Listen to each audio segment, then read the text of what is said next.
feel, 'cause I have found my happiness in you.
Good evening and welcome to the Schaefer Center for tonight's feature presentation by the SAGU Sports Network.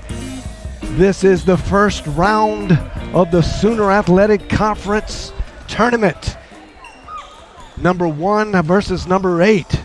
Your SAGU Lions playing host to the Oklahoma Panhandle State University Aggies. They come in as the number 8 seed because your SAGU Lions are the number 1 seed. And it's going to be a matchup that you cannot take for granted. The last time the Aggies came on this floor, they lost by 33. But I can tell you, when it's a one-and-done situation and you back the dog in the corner, you better not take him for granted that he will bite you.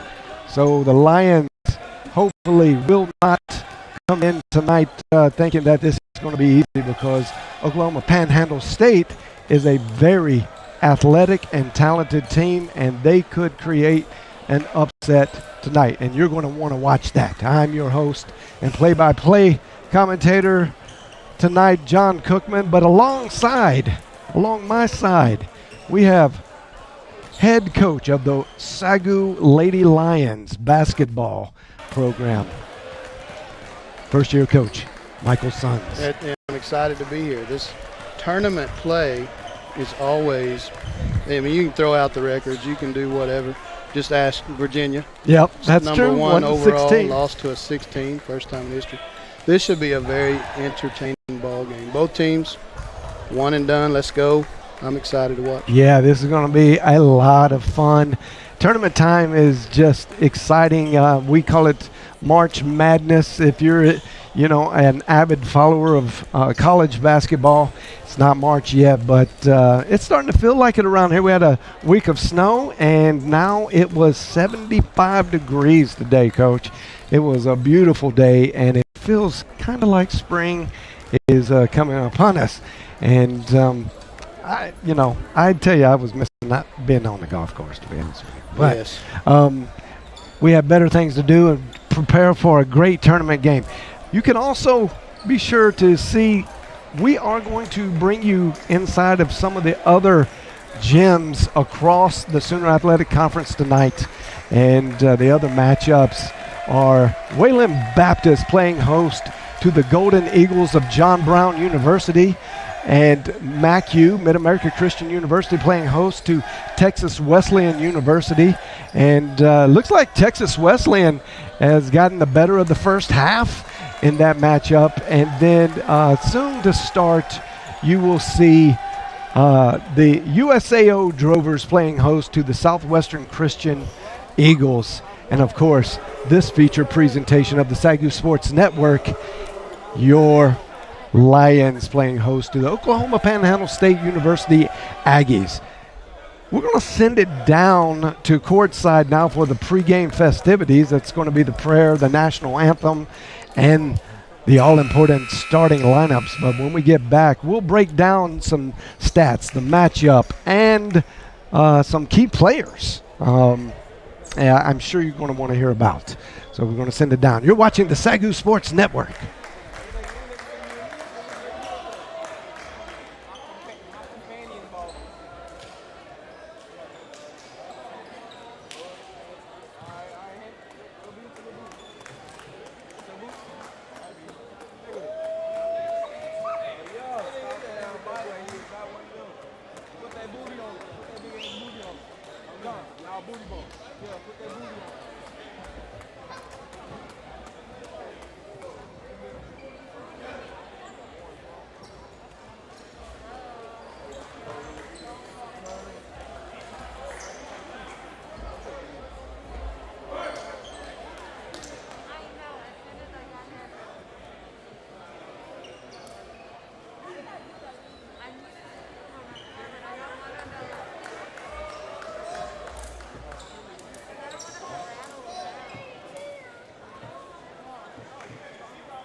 All right, we're going to get ready for tip-off. We just got word that the pregame festivities were actually canceled due to the referee misscheduling, and so this game, and I'm sure you all are aware, should have been started at 6 p.m. There was a little conflict in the schedules between the referees, so it caused a slight delay, about an hour's worth of delay. So they're going to go ahead and kick everything off. We'll be responsible for getting you the information on who's on the court as your starters, and we'll break this down for you as we go. Oklahoma Panhandle State starts off with first possession. Kashila gives good closeout defense in the corner. Nice slash by OPSU to create a shot, but no good. Now a big steal from Jalen Thomas. Good pass, and that conversion is Austin Chapman. OPSU really wants to make the tempo fast tonight. More possessions, the better for them. Well, they are definitely a run and gun type team, and I think they know that they're going to have to get out to an early lead on Coach Dill's squad. Joel Polius with a long two for the big man. He's really talented. He's got an inside and an outside game. Yes, he does. A sweet looking shot, great rotation. And speaking of a sweet teardrop from the side, that was Alfred Alcanama.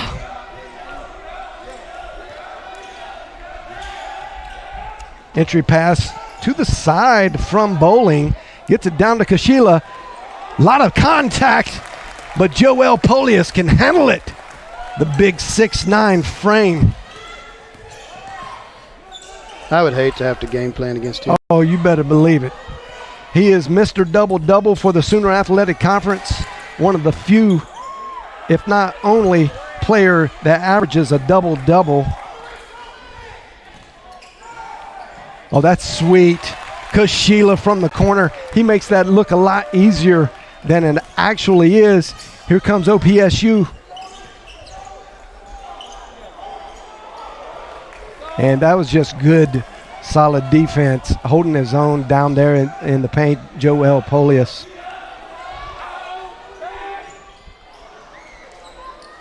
Bowling, and that's a tie-up. That was Bowling from the three-point land.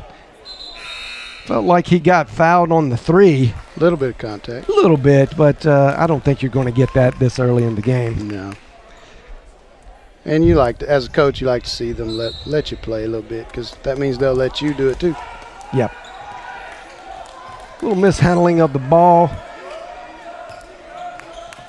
Bowling tracks it down. Here comes Kashila, creating space. And that was off.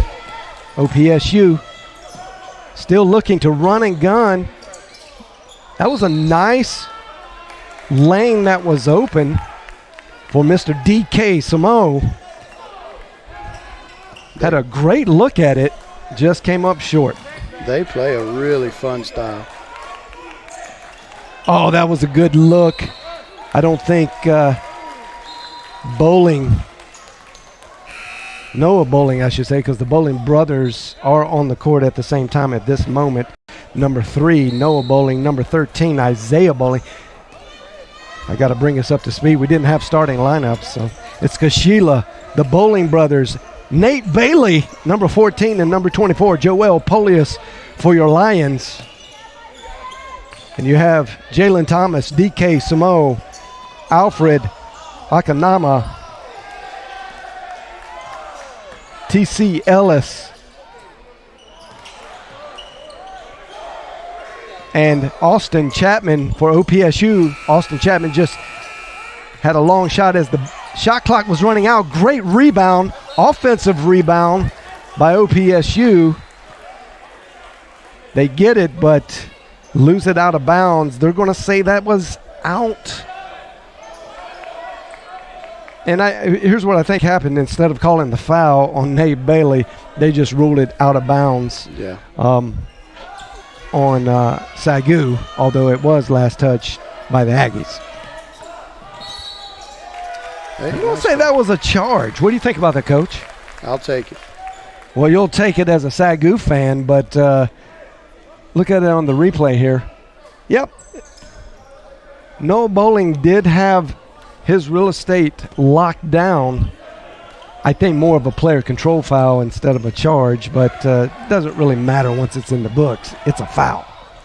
Those things really are valuable. They usually start your team on some type of a run. Yep. And here's Polius. Great block. 2 blocks.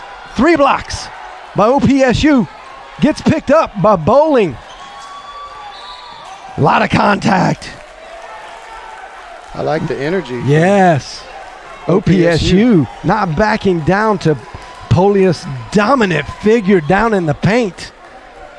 He's not used to being challenged like that. Not too many people can challenge him. You have that tournament early jitters with the shots. When everybody calms down, we'll start seeing a lot of buckets. I'm pretty sure both of these teams are high-powered offenses. Yep.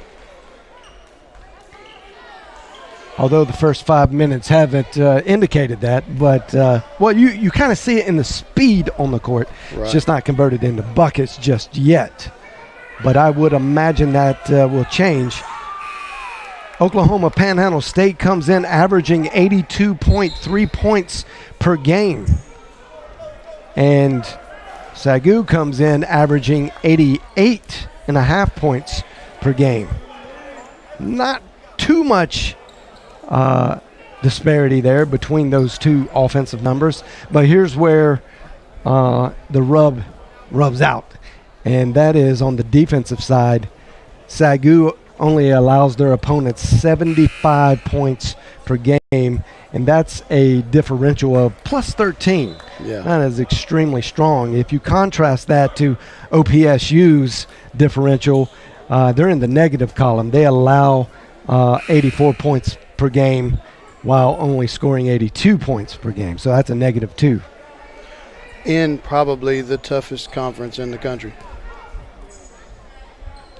That is absolutely true. We talk about that a lot, Coach. The Sooner Athletic Conference is historically the perennial powerhouse in basketball. And the nation knows it, and it's year after year. The 8th seed in our conference is not an 8th seed. In most conferences. Right. Yeah. Oh, great cut. Really good pass. Uncharacteristic for Bowling to lose that. Oh, half-court alley-oop style. And that was Justin Pyle, who can put a lot of numbers up in a hurry. He missed that. It's a defensive rebound by OPSU. Bringing it in, back to Pyle. Pyle's soft touch off the glass.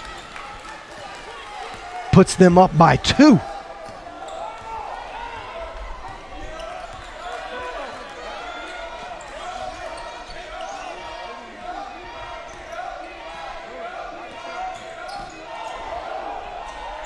Kashila short, well contested by Pyle. And here comes DK Samo. It's a nice layup. That's a beautiful, it's almost coast to coast. Little kind of Magic Johnson-esque. OPSU's really, they're kind of playing carefree. Like, it's really hard well, to what do you have to lose? Yeah, exactly. But just the game. I mean, you know, it's tournament time brings a different attitude and position.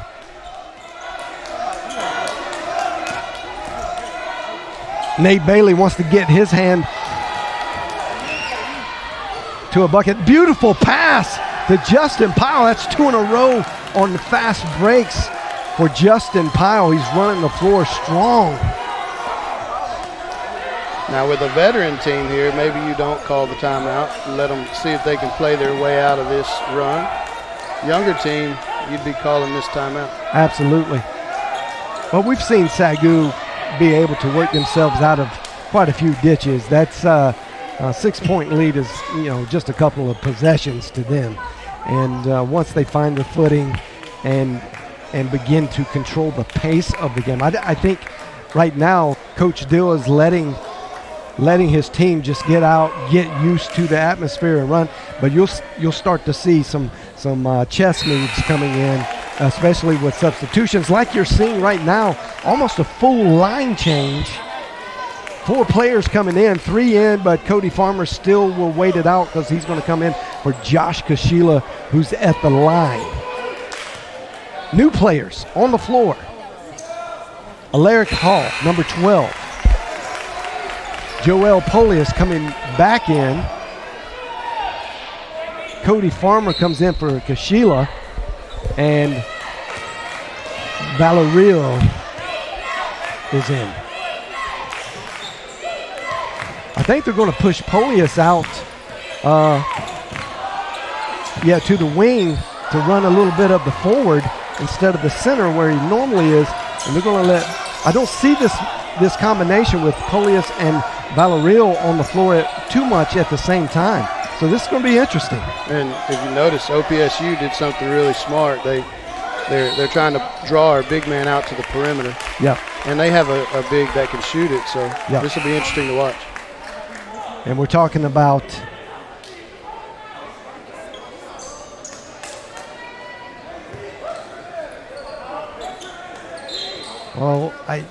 his number is not matching up to the roster just yet.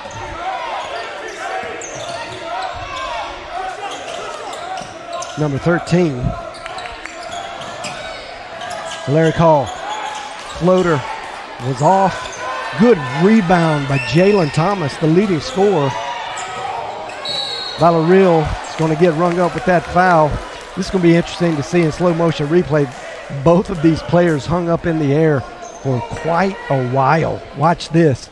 Valerio gets it up. Yes, sir. And that's T.C. Ellis just kind of protecting his life there. Yeah. Valerio is a very big human being. It's good to see Alaric Hall out on the court. He didn't get to play when these two teams met. Yeah.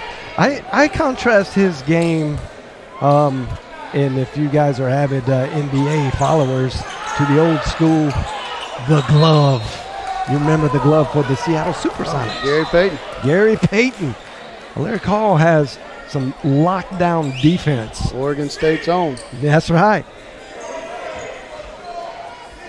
Maybe the best defender in the Sooner Athletic Conference in Alaric Hall. So fun to watch. He takes pride in it for sure. Oh, yeah. I haven't seen on the floor the quickness, the sheer quickness and ability to stay with their man in a man-to-man situation since Dominic Rambo. And that is a tall, very big shoe to fill, because the history books see Dominic Rambo as the elite player in SAGU Lion history. Yeah, did he make All-American? He was the player of the year 2 years in a row. Wow. 2 of the 3 years he played here. He only played 3 years here. And 2 of them, he was player of the year for the NAIA. I remember him having a really high motor. It was hard to believe until you actually saw it with your eyes. And you couldn't even see it on TV. It just didn't do it justice.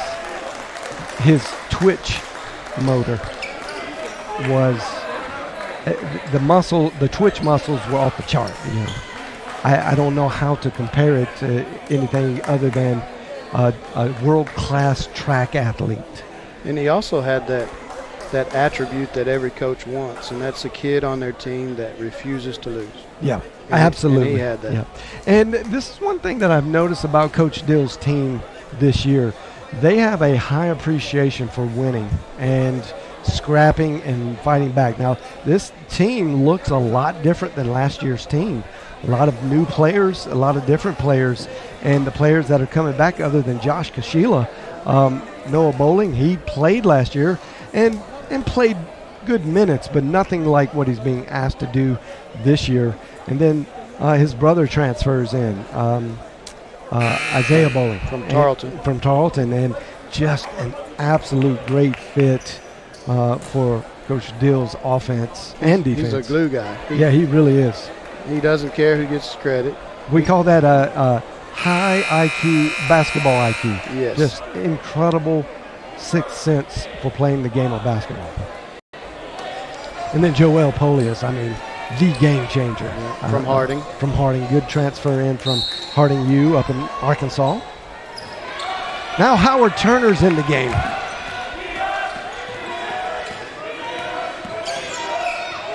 We have 2 3-point assassins in Howard Turner and Cody Farmer. Yeah, you can't give Cody room at all. Not at all. Not at all. And you really don't want to give Howard any room, too. Probably the purest shooter on the team. It's been a little slump. You don't want to look for things to blame it on, but I think the COVID season has taken a toll on these guys. And even some of the shooters, they're just not in the groove that you normally see them in. And the shooter needs to have some consistency. Yeah, definitely.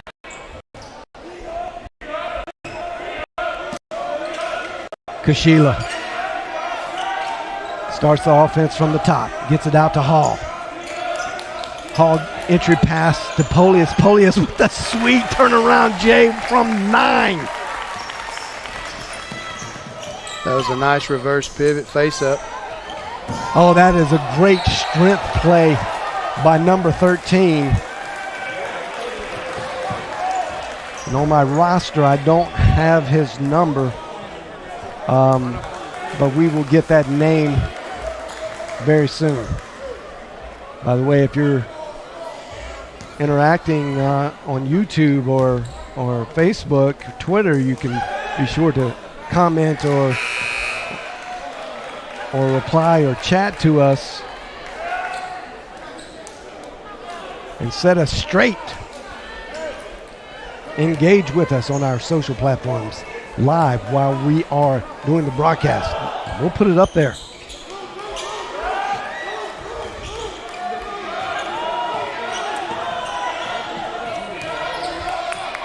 Here we go.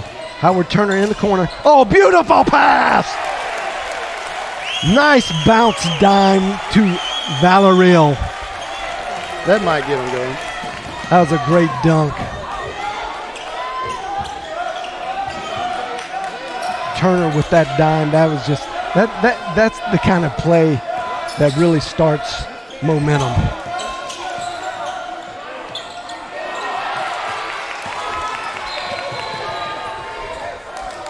We're gonna say Valerill double dribbled. I'm not sure that I saw it. Oh yeah, he did. He did. I don't think most referees call that because that's coming off the rebound. It was awkward, but I agree with the ref. It was an actual double dribble. OPSU with the ball. Alkanama trying to do some work. Gets it out to the leading scorer, Jalen Thomas. Thomas can score anywhere on the court. That's a little long. And I believe they're going to say Big Dom Valerill. No, they're not going to give him the foul. They're going to say he was fouled. And that goes against number 14, Garrett Richardson for OPSU. Here we go. Hall wants to clear the back half of the court. Says, I can bring it up on my own. Got a little mismatch. And that's why he puts you on skates. He makes it slippery. The strength of the freshman, Big Dom Valerill. They're starting to settle down a little bit. OPSU is playing good defense. SAGU is just settling down in what they're trying to do. Showing their strength.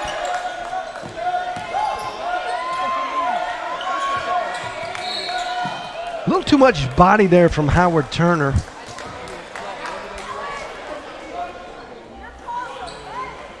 Coach, when you see, hips getting checked like that, and it's good slide defense, He wasn't beaten. You know, do you agree with that kind of, or do you like to see that kind of contact go? Well, you like to see it. You like to see them let you do it, but you don't want Yeah. the other team to be able to do it. Anytime they can change your path, Yep. I think it needs to be called. Okay, fair enough. And there you go. You got it from the head coach's mouth. I think that would probably be the general assessment from most head coaches.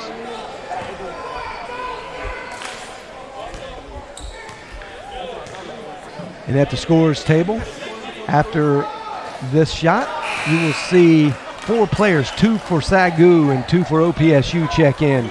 That's Nate Bailey and Noah Bowling checking in.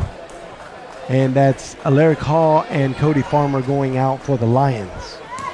Nate Bailey had a really good game at their place. He keyed probably the difference-making run. Well, Nate Bailey has been playing really strong as of late. You can see his game is settling in, and he's getting into basketball, what we call in-season basketball form.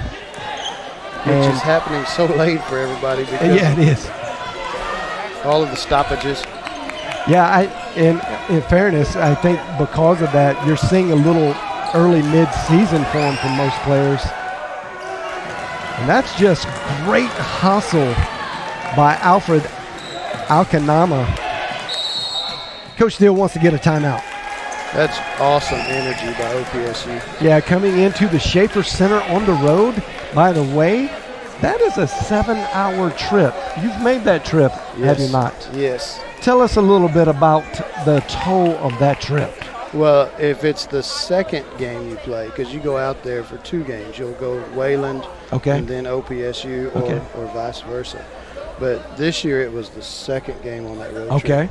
So, I mean, there's no excuses, but it does take a toll on you. Wow.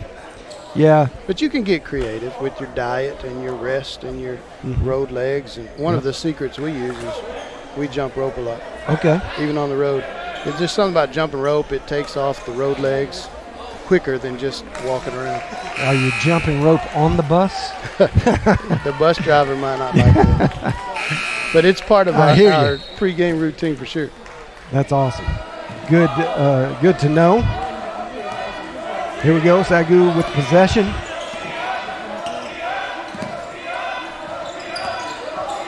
Bowling Turner finds himself wide open. The pure shooter misses short. Bowling misses. A lot of three-point perimeter missing going on, which is uncharacteristic for this Lions club. Oh, great fake by Samo. And they say he traveled. I don't know that I saw that. Let's look at it on the replay. No. That's close. I'm not seeing it.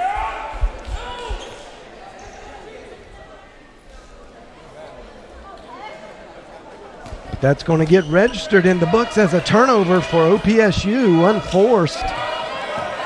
SAGU has the ball. Tight game.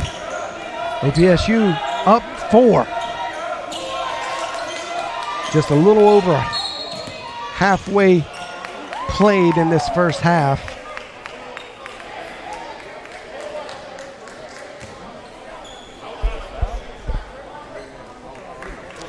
And I didn't see who that was called on, Coach. Yeah, I didn't either. Did you catch that?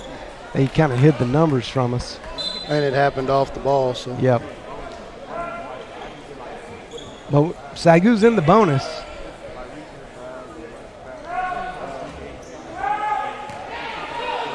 And that's going to be Dom Ballaril. Long, but Nate Bailey with a big rebound. Got to take care of the ball, though. That's in tournament games, if you can get your team to turn it up on rebounds, that usually is a game changer. Offensive rebounding is one of the key metrics that you want to watch for in tournament play. Usually the team that excels in offensive rebounding, you will find has the most points at the end of the game. Yeah, Bobby Knight said it best. He said bad teams get 1 shot, average teams get 2, good teams get 3, but excellent championship teams get 4 shots. Wow. That's incredible. I mean, you know how hard that is. Yep. But when you practice that way and that's your mentality, no wonder he won a lot of games. Mm-hmm. Here we go. In the sideline. Down on the baseline. Passed up maybe an opportunity for a 6-footer. And not a great pass on the kick out to Alcanama. SAGU was able to close that out and knock it out of bounds.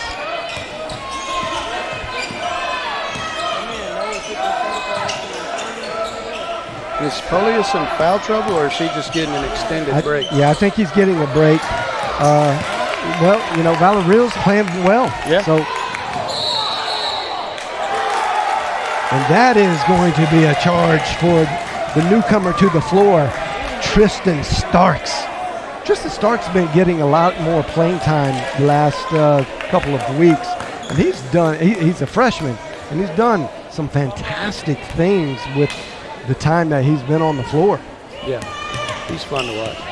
He practices really hard. And I love it. Coach Dill just rewards. If you come out to practice, you're going to get to play. Yep. And they're going to say that is out on SAGU. Let's see if we can see it here. It looked like it touched. Nope. That was Starks. Yeah, good call. Tipped it. Thought it might be out on Richardson for a second. Here we go, OPSU. Inbounds play to Pyle. Oh, Real.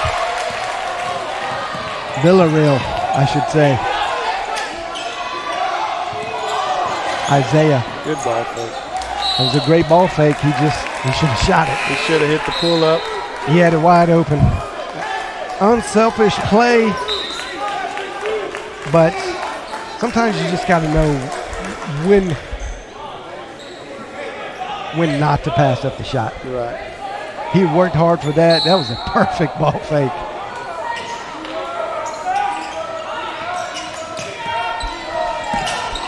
Nice system play. They're going to say he was out of bounds, I believe.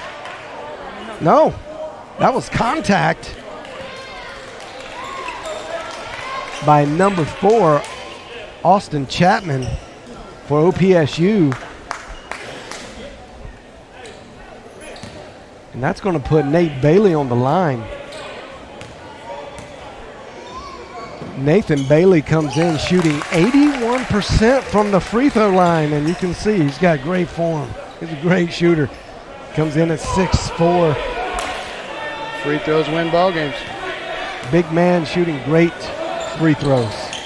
There it is. Who's the greatest big man from the foul line in your opinion? Oh, wow. I'm going with Elijah. You think, really? I haven't seen the stat on that, but does he have the overall best stat? Well, I think he was low 80s percentage. Wow. Oh, my goodness. You know, I would have said maybe the Admiral. Yeah. There's a few that come to mind that were good, you know, when you're talking about big men. Larry Bird's 6'9", 6'10". He qualifies as a big man. Oh, my goodness. That was a tough hit Noah Bowling took by his own player. Here we go. Isaiah Bowling takes it to the bucket. We're going to say that was a blocking foul. I think he was inside the circle maybe.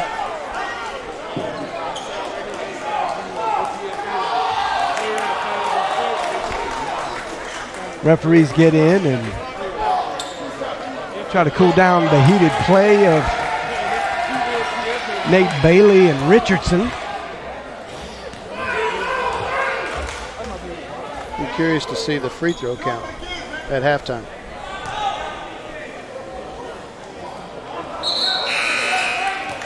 Isaiah Bowling misses that free throw. He comes in tonight shooting almost 85% from the line. If the stats hold true, that should be his only miss of the night, I would imagine. Analytics. We love them here at the SAGU Sports Network.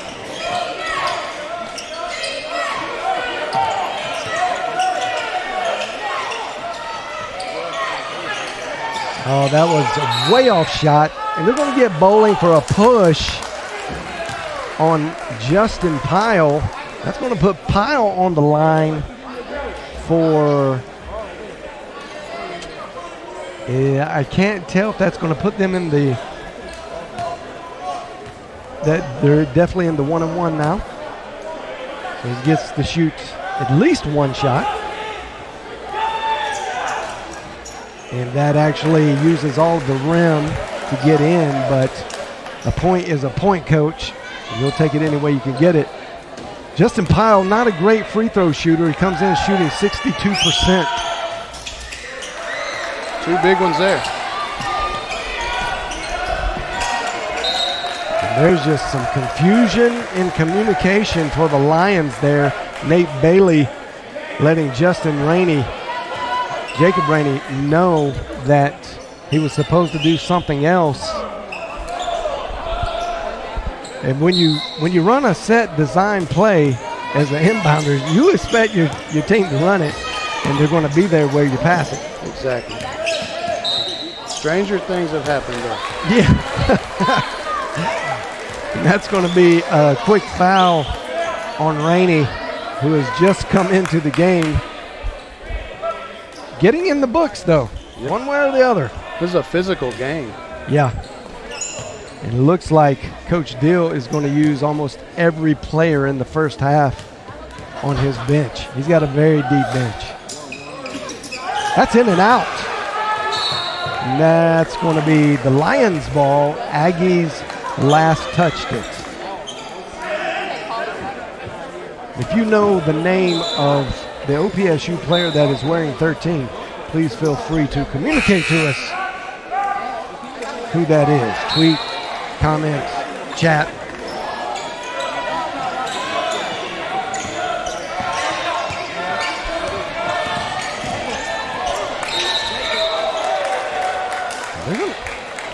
Say that's Stepped three. out of bounds. He gave the 3 seconds call. Yeah, it looked like it. But I didn't see anyone in the middle for nearly 3 seconds. I think it was out of bounds. I think it looked like his foot was out when he caught the ball. Here comes the Aggies with a 1-point lead.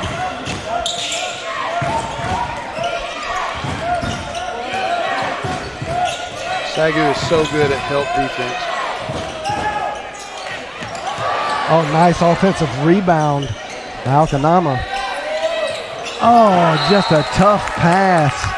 Mistimed by Jalen Thomas. I mean, it wasn't really his timing's fault. I think he could have gotten it just through sheer athleticism, but tough pass. Yeah.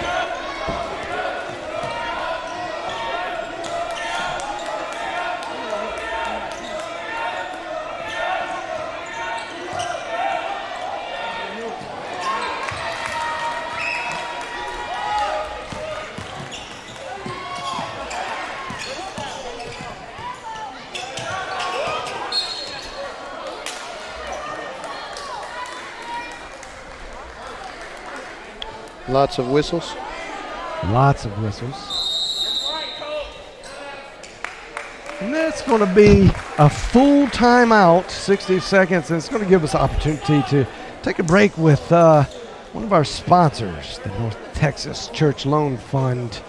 We'll be back after this short message. You're watching the SAGU Sports Network. Is your church looking to build a new facility, purchase property, renovate your current building, or set up a capital campaign? The North Texas District Church Loan Fund can help. The NTD Church Loan Fund has helped over 200 Assembly of God churches in the state of Texas expand their ministries through loans and investments. We know this can be a challenging task, and we want to make it easier for you. Looking for investment options? Invest with a purpose. Investing with the NTD Church Loan Fund combines competitive rates and flexible terms with kingdom impact. Let's build the kingdom of God together. Visit churchloanfund.ag today.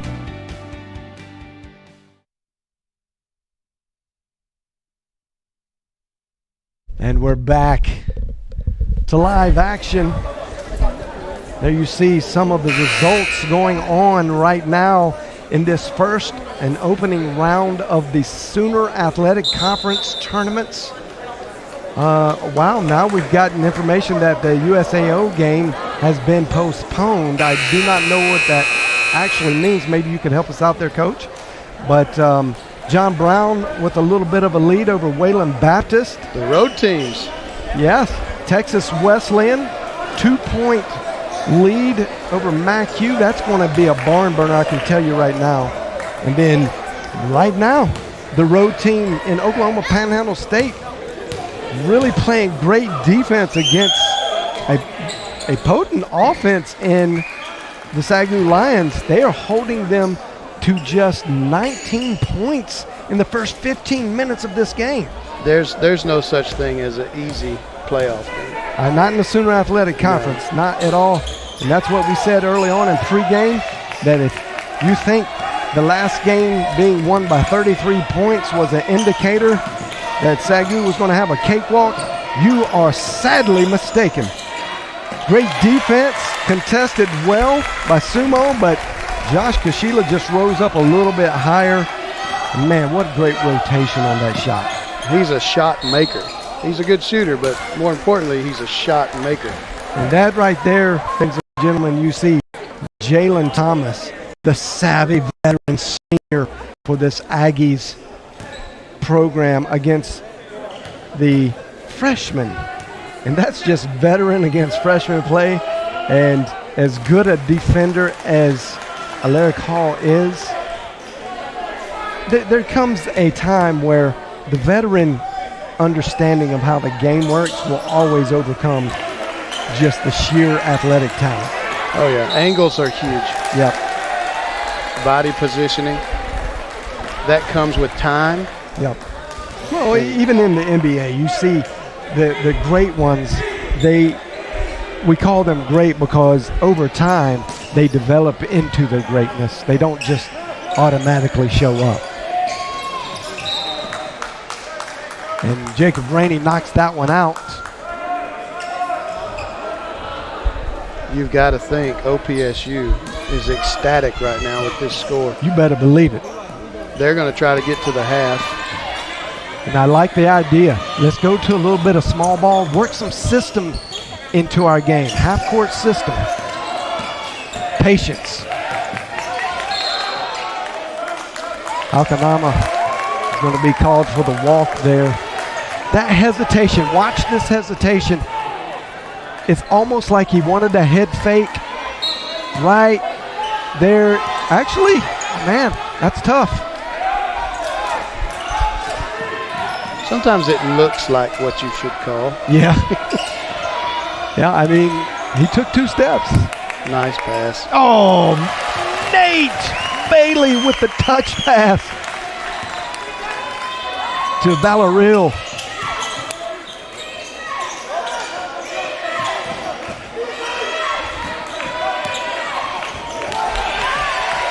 Alaric Hall on the floor, doing business. That's a missed layup. Rare missed layup by Josh Kashila. But SAGU knocking on the door. Team ball prevails. Everybody following up, and Nate Bailey getting his hands on it, just trying to touch it back in. He gets fouled, so he's going to be awarded 2 free throws with a tie ball game under 5 minutes. Basketball rule, you always follow the layup shooter. You're going to get it. That's true. I mean, you just got to, and if you don't have it, if you don't, then it's even better. Yep. Bailey, as we had mentioned earlier, almost 82% from the line. He's hit 4 for 4 tonight. Alaric Hall. Another lead change.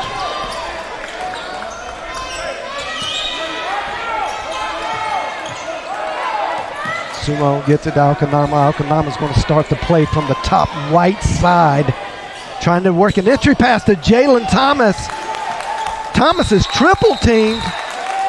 And that is just hard work by both teams, getting on the floor, getting after it, creating the tie-up. And that possession will stay with OPSU. Tough idea trying to force that ball in there. Well, yeah, they collapsed. The SAGU defense collapsed on Jalen Thomas. He's the leading scorer. There's no way that you're going to let number 10 just run loose on the floor, especially when he gets below the perimeter and in the elbow. I mean, that's just too easy for the defense to collapse down on. That's probably what coach is telling him now. Is, hey, he was open, second number 1, but you waited 3 seconds to give it to him. And right now, you've got a more quick than big team for the Lions, especially with Alaric Hall in there.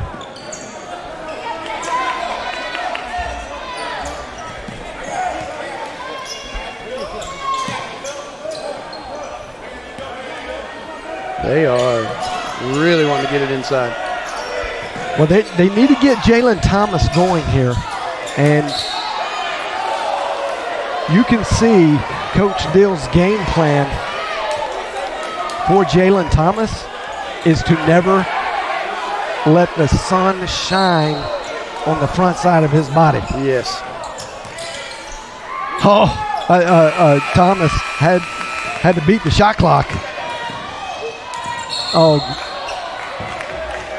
they're going to say, and we got a number for Jamal Smith, number 13. They're going to say he pushed Valerill. But that's a double bonus anyway, so it's going to be 2 shots for Mr. Valerill. And Big Dom comes in shooting tonight. It's fun to watch the chess match. So yeah, OPSU, 71%. Yeah, OPSU is working the shot clock, and SAGU is trying to turn up the tempo. And that's tough to do. It's tough to turn up the tempo when a team is systematically just great defense on Jalen Thomas. And that's got to be frustrating to a prolific scorer like Jalen Thomas. He's averaging almost 22 points a game. And that's for one of the top spots in the Sooner Athletic Conference.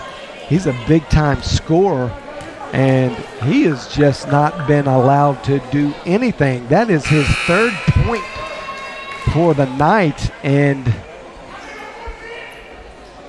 in really almost 17 minutes of play. That is uncharacteristic for him, and I am sure the frustration is brewing. He's a really good player. He really is. He will have a run here in a second. Good players just do that. Yeah, they'll figure it out. You start to work different lanes than your normal lanes. Oh, nice. Little cross up. That's off. Valerill almost punched that back in. Here comes Alcanama. Great bounce pass to Pio. Pio's going to convert. He's so handy down there in the paint. Another lead change. I suspect we're going to see quite a few in the rest of this half. Larry Hall uses his speed to try to create some space, but doesn't convert on a relatively easy layup. Sumo. Great crossover in the paint. It's sometimes dangerous.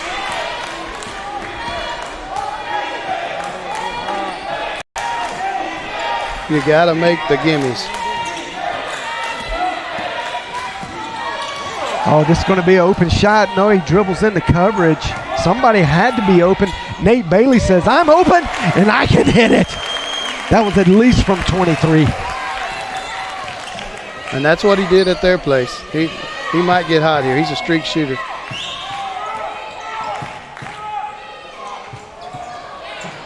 Rainey doesn't secure the ball. Justin Powell gets in, gets his hands on it. Now Jalen Thomas with a tough pass over to Alcanama. Alcanama airballs it off the glass somehow. And yeah, they're saying that shouldn't have been reset. I didn't think it got reset, but it was down to 7 seconds. And the referees are going to make that adjustment, put 7 seconds back on the shot clock.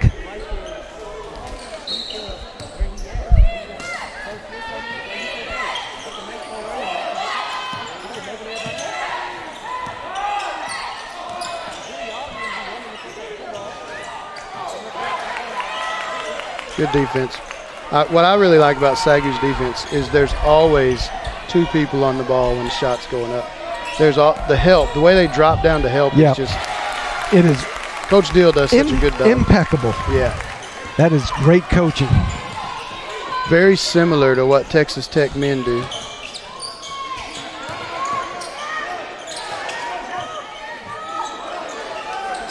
Great entry pass. Pyle just couldn't. He was falling away from the basket and couldn't make it work, but that would have been spectacular if he did. Cody Farmer, the assassin from three-point land. He just misses. Didn't quite get his feet set on that one. Yeah, and that Alcanama just didn't get under control there.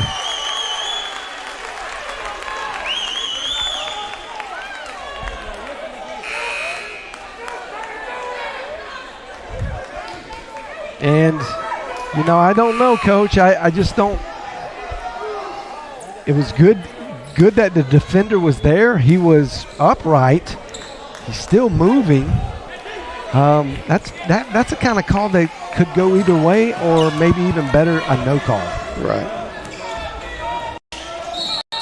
I'm always a fan of whoever caused the contact. Mm-hmm. Let's call it on them.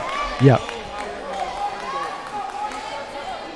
Well, in that particular case, I think you could make the argument that OPSU, and that was Alcanama, did create the contact. But there's always going to be that debate, you know, as a ball handler, if you're making a move to the basket and someone gets in your way, you're always going to be guilty of making the contact. True.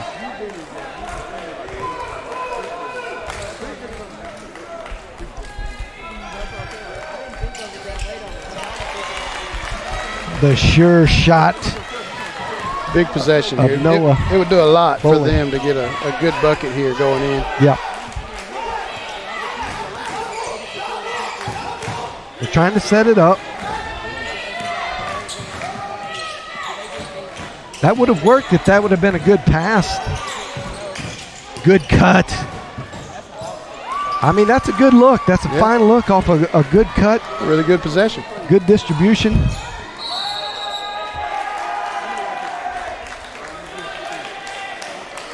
And I'm not sure which ref is going to get that. Okay. They're going to say bowling was out of control. And I don't disagree. Like, as soon as you turn your back, you're showing you're out of control. So.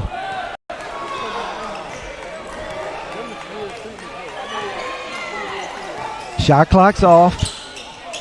Rather quick shot. I think Coach Laird, Mark Laird he's over there shaking his head going, guys, don't bail the Lions out here. We have the opportunity for the last shot. Yeah, and you would have liked to have seen SAGU. I mean, he thought he had something, but OPSU got back. Maybe they hold it out there and True. They play for one. Yep. Instead, we've got points for OPSU.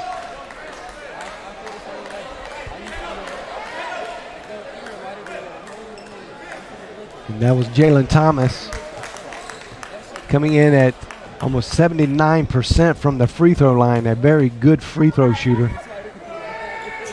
He converts both of those attempts.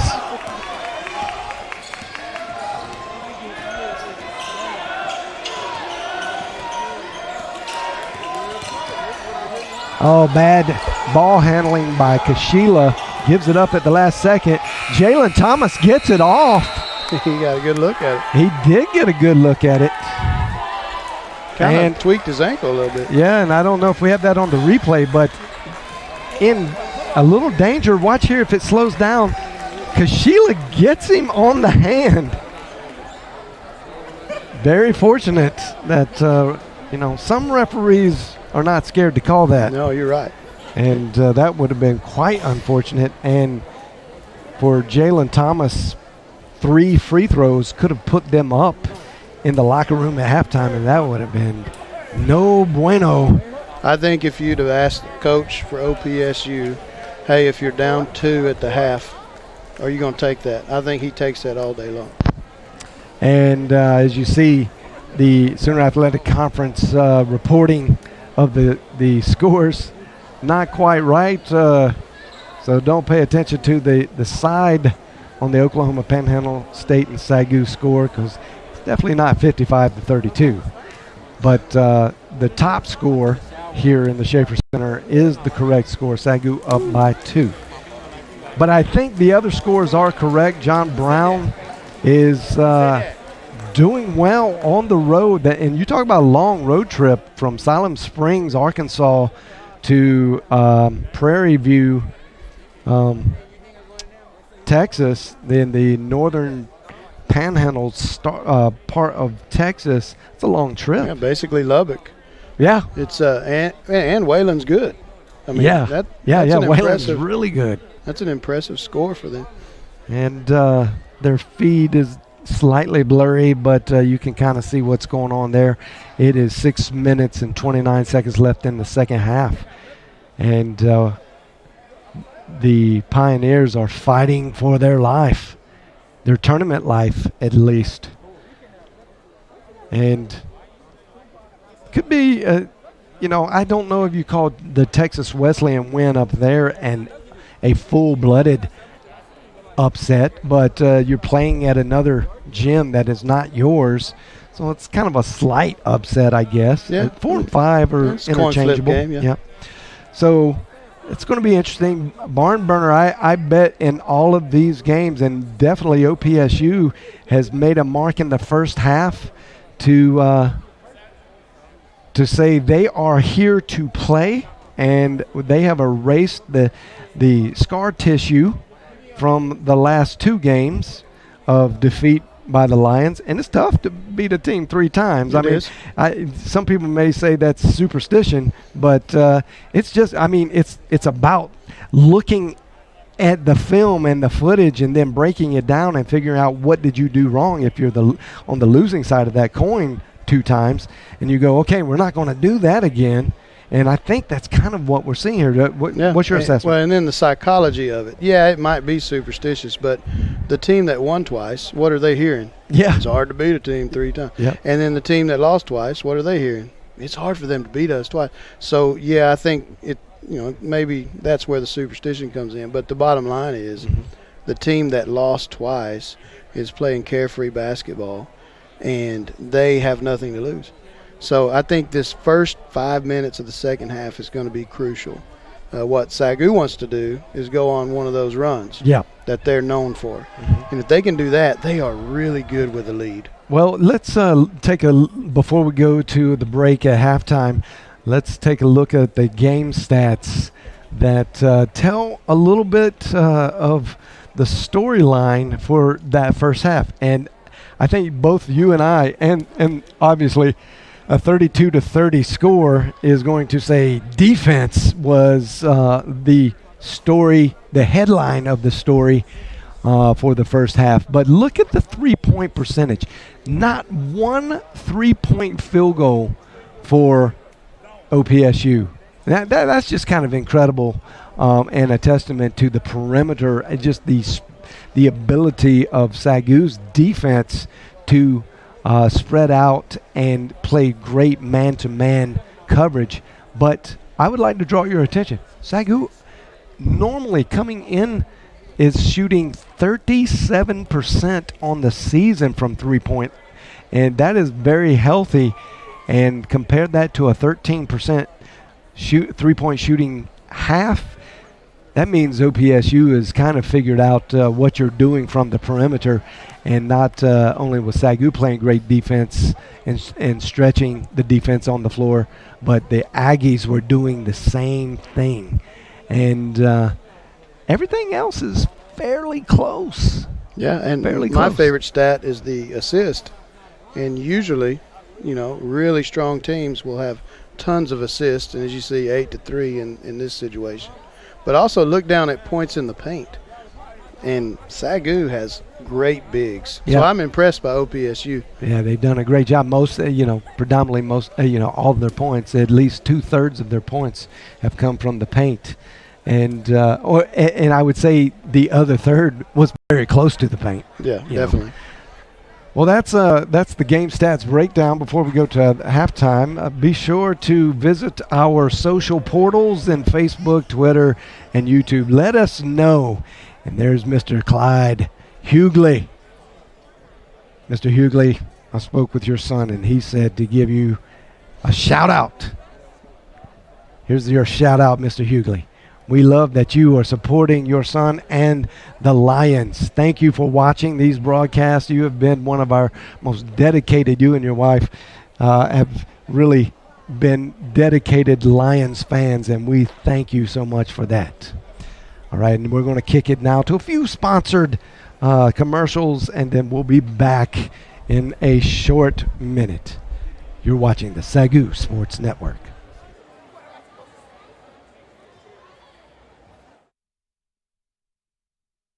Is your church looking to build a new facility, purchase property, renovate your current building, or set up a capital campaign? The North Texas District Church Loan Fund can help.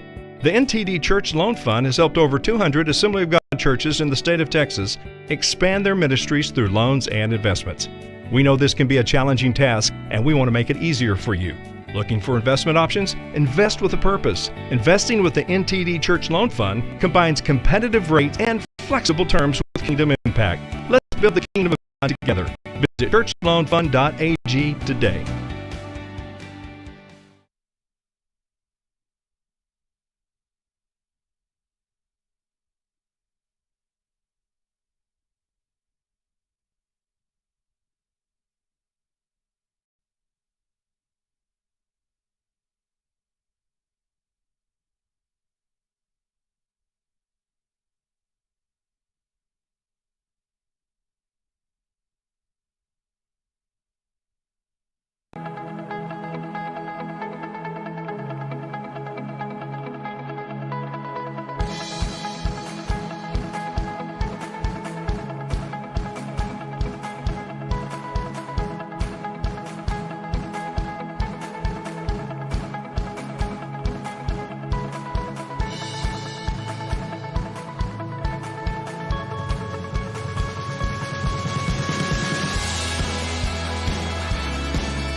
In the recruiting process, we went to a lot of NCAA, D1, D2, D1 AA, FCS, FBS, just all of them. And it's quite a process. And what we like about the NAIA is that's what they're focusing on, is the student athlete and their character and their future, and it's about them.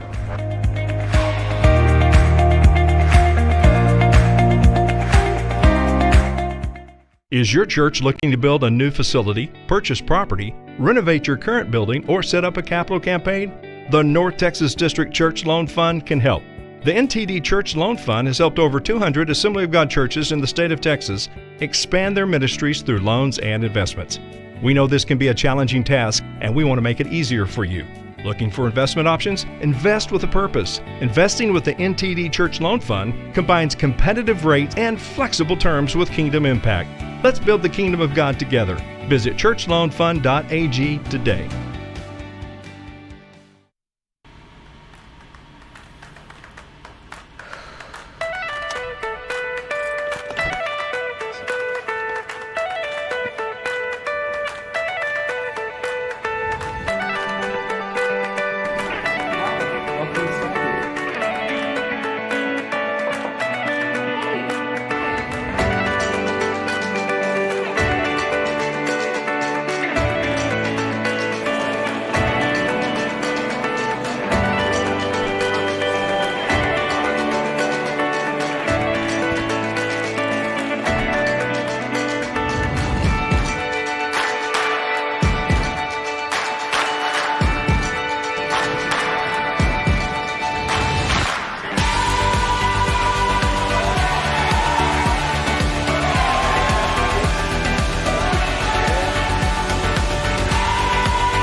Is your church looking to build a new facility, purchase property, renovate your current building, or set up a capital campaign? The North Texas District Church Loan Fund can help. The NTD Church Loan Fund has helped over 200 Assembly of God churches in the state of Texas expand their ministries through loans and investments. We know this can be a challenging task, and we want to make it easier for you. Looking for investment options? Invest with a purpose. Investing with the NTD Church Loan Fund combines competitive rates and flexible terms with kingdom impact. Let's build the kingdom of God together. Visit churchloanfund.ag today.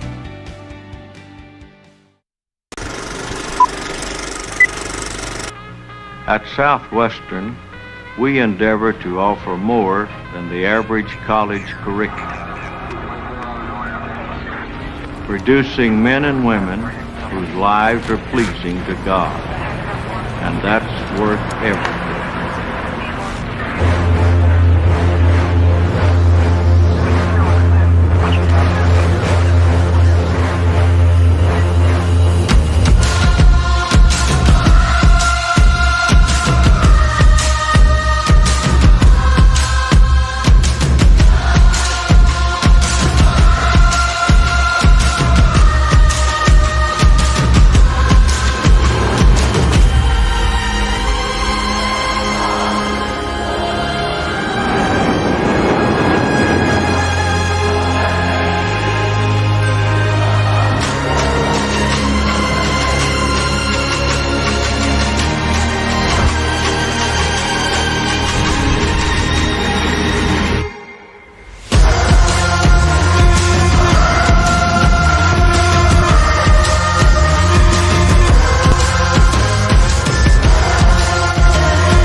Going to college?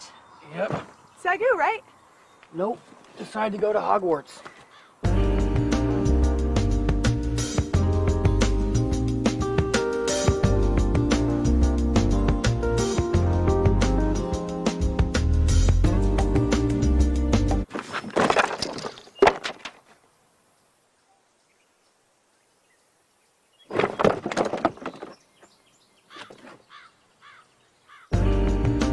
SAGU. Never say no to a lion. And we're back courtside for the second half of what's turned out to be a barn burner. And Coach, I think you knew that. You were telling me that in the Sooner Athletic Conference, you can't take one thing for granted. It doesn't matter where you sit in the rankings. In the Sooner Athletic Conference tournament, it's just the top 8 teams, and then this year I think it's out of 10 or 11, right? Right. And it really wouldn't matter if they let all 11 teams in. The bottom team is capable. Oh yeah, throw the records out. Yep. That's Nate Bailey with an early 2-point production on that layup. We don't see Nate convert slashing layups quite like that too much. It was a nice set out of the locker room. Yes, sir, which is tough. Good defense. And there's Bailey with a quick 4 points in the second half. OPSU has to be careful. Yep, because the Lions defense are not going to let up. And you can see that Josh Kashila came out quick and created a turnover. And if you're going to work the shot clock, you're going to limit possession. So it's really important you make the most of these things and then get stops. But a 4-0 run to start the second half. That was a fortunate bounce, a short bounce, a very bad shot, but OPSU gets the offensive rebound and the quick putback by Jamal Smith. Gets it over to Noah Bowling. He starts to make his move, gets stopped by the good defense. That's a wide open 3. Good shot. Isaiah Bowling. Good ball movement.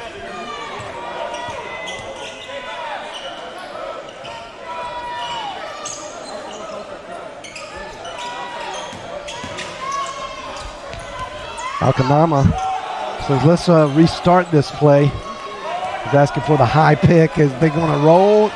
That's a little Shot bit of clock. a rub play. 5 seconds. Here comes Thomas. Gets it blocked by Nathan Bailey, just having an already outstanding second half. 4 points a block. And Josh Kashila open from the corner, no good. Here comes Jalen Thomas. Creates the contact. Good finish. That was a powerful finish. And the feet get tangled up. Everybody kind of stopped because Polius, the biggest player on the court, really. And he took a spill. But it's a great pass received by Kashila. Polius has such a great work ethic. He's in the gym all the time. Yeah, and not just wasting time with the ball in his hand, shooting around. He is working on fundamentals, making sure his rotation is right. And that's the result right there. A lot of hard work in the gym. Like Kobe Bryant used to say, don't get bored with the basics. That's right, and he doesn't. He is an absolute pleasure to watch practice. We didn't see much of him in the first half.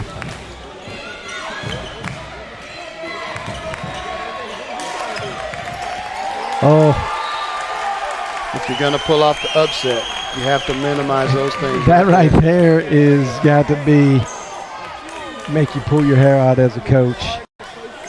It's so simple, so simple. You got to stay focused in on the rock. Cody Farmer's in now. This is big. If they get a score here, I might think about a timeout. Polius with the fadeaway.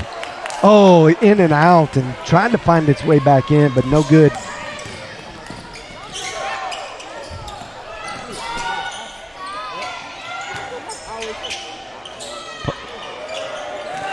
No one will ever talk about that, and OPSU converted very greatly on that, but Polius stepped off, made his way around the defender, and the closeout really adjusted that easy 5-foot shot. Yeah. And that's just the little intangibles that a guy like Polius brings that you really don't talk too much about.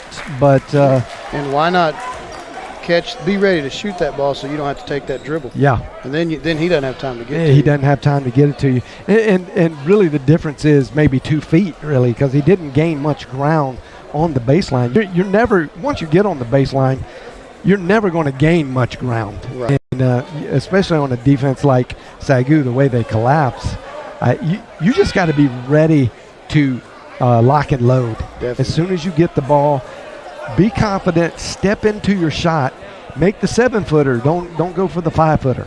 Well, and SAGU's style of defense, they have what they call a dropper. So if you get beat baseline, there's a dropper that's going to be there every time. And then after the dropper is a weak side defender helping the helper. Yeah. So it's just a strong thing. Now, the way you beat that, first of all, is make shots. But if you can have a drift, kickback 3-point shooter, but still, it's a 3-point shot. And you got to have the veteran play to really be able to adjust to those passing lanes. You got to create a new passing lane, Yes. an alley for the guy with the ball. And if he gets into trouble, and at the college level, this is one thing that you really notice between the NBA, the next level, and the college level, and then even at the top college level down to here, is that a lot of the players here will jump into jail, and they haven't made the calculation to the next 2 moves that could happen, and sometimes that's due to the fact that the chemistry's not there, or they're playing with rookies, guys that are not helping them out by creating extra passing lanes. I see that so much at the NAIA level, and the teams that just seem to be more adjusted to adapting in the air seem to be the guys that dominate. Yeah. And to your point, the really good players, they see things 2 passes away. Right. Yeah, and so they're thinking ahead.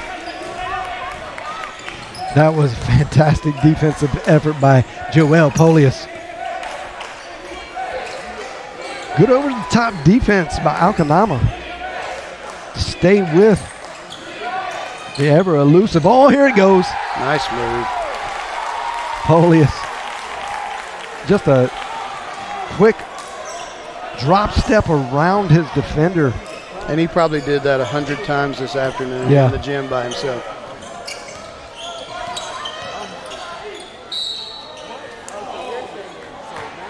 They're going to get 3, I believe. That's going to be Noah Bowling.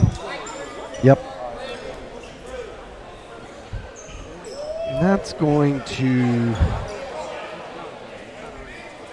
be, I think, his second foul. Trying to get that stat for you.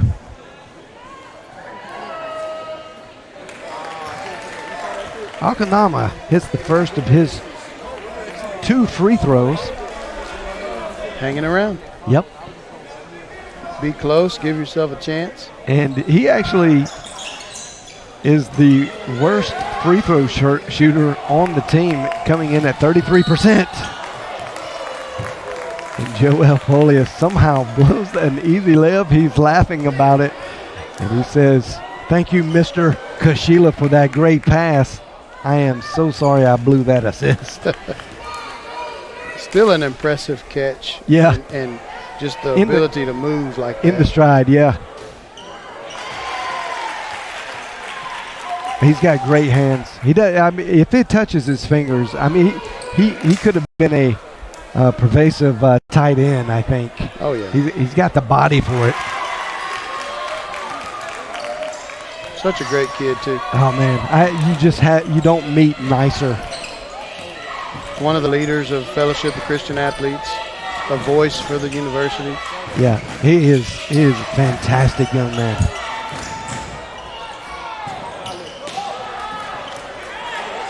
Bounced hard off the rim right into Isaiah Bowling's hands. Here comes Kashila. And they're going to say Kashila got a little too much headwind into that.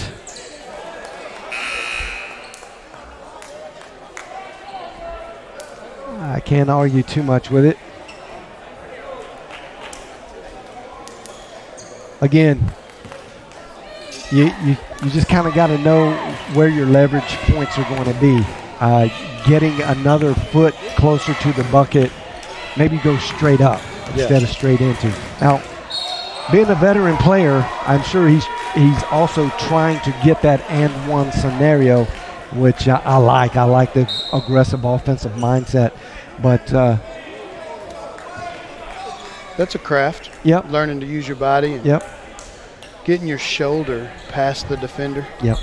You got to get above them first, though. A lot of times, if you're not above them, the referee will never see you as getting fouled. You're going to be always assumed as the initiator, and like you were talking about in the first half, as initiator of the contact. Yeah. You know who's really good at that was Rick Fox. Oh, yeah, he was. Yeah, he was. He was so good at that. Hey, they won a championship on his shoulders. They did. We're talking Carolina basketball here.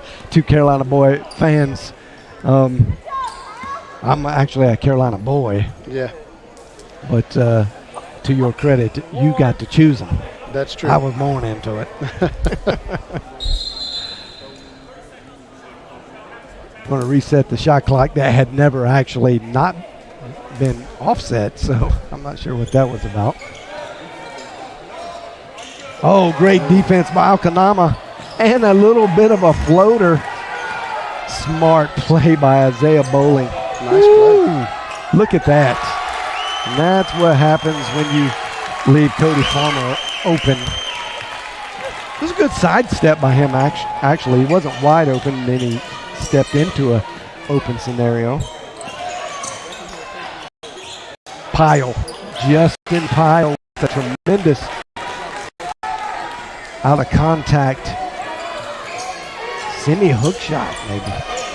We're going to get that down into, oh, nice move. Wow. Polius so strong down there. Usually would convert that. He's got soft hands. Just didn't get the friendly roll. Coach Steele's going to change the out-of-bounds play. He's going to switch to Noah Bowling doing the Pick 'em. All right, here we go. Draw it up for us, Coach. I'm going to say 24 screens for 1 and 13 picks for 24. And then we see 13 dive down the lane. Just guessing. I like it. Mr. Bruno. Tony Romo. Call it. Here it goes. They did. First one, and that was actually it. Oh, Hey. wow. Oh, wow. You called it, brother. You called it. That was beautiful. Oh, nice pass. Pyle with the sure hands. Gets it out. They get it to the corner. Jalen Thomas works it. That's what scores do right there. Yeah. He didn't panic. What's he got now? I think he's at 8 right now. He'll get to him. 7. He's at 7. Oh, easy. Good call down there. Over the top. Instead of on the ground. You can never get them to help. Then it's cake. We're going to get it. Contact. That's the biggest guy in that scenario. You're going to get that call. If he wouldn't have left the floor, no call. You got to stay on the floor, big man. Lots of time left, but you can't help but think these are big free throws. Oh, absolutely.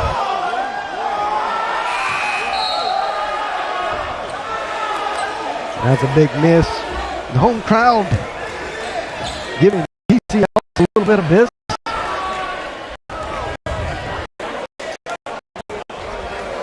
They know, the crowd knows how important these free throws are. I mean, it's just a 6-point game. I know that's an easy. SAGU knocking on the door, trying to stretch it out a little bit.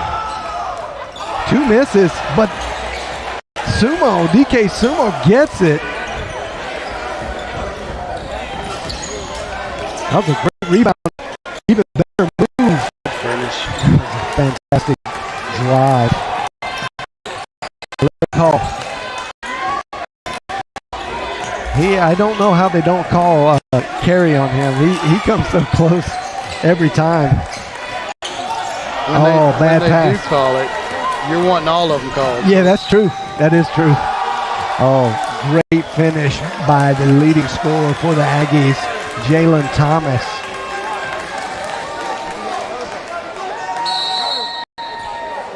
And Coach Steele's going to ask for a timeout.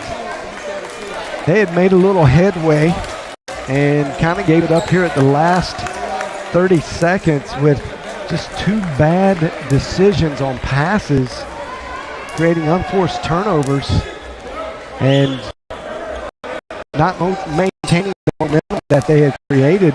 Polius was on a little bit of a roll, dominating the paint, and then just a couple, non-focus issues. Yeah. And that can sneak up on you. And one from the savvy veteran Isaiah Bowling and one from the freshman Alaric Hall. And now you see there's an and one situation, 1 free throw coming from a very good shooting Jalen Thomas. I do believe he comes in and he's shooting almost 80%. And it's really important for OPSU. The longer they stick around, the more tight a SAGU has a chance to get. And OPSU is like right there, and then they start thinking they can actually do this. And that's what you don't. I mean, that terrifies Coach Deal is the mental part of that. If you get this deep enough into the second half, now they start believing. Yes. And you don't want to face the Davids that believe and have a slingshot and 5 pebbles in their hand. Yes. That's just. And he didn't think he was going to miss. He had 5 because Goliath had 4 brothers. That is awesome. I love it.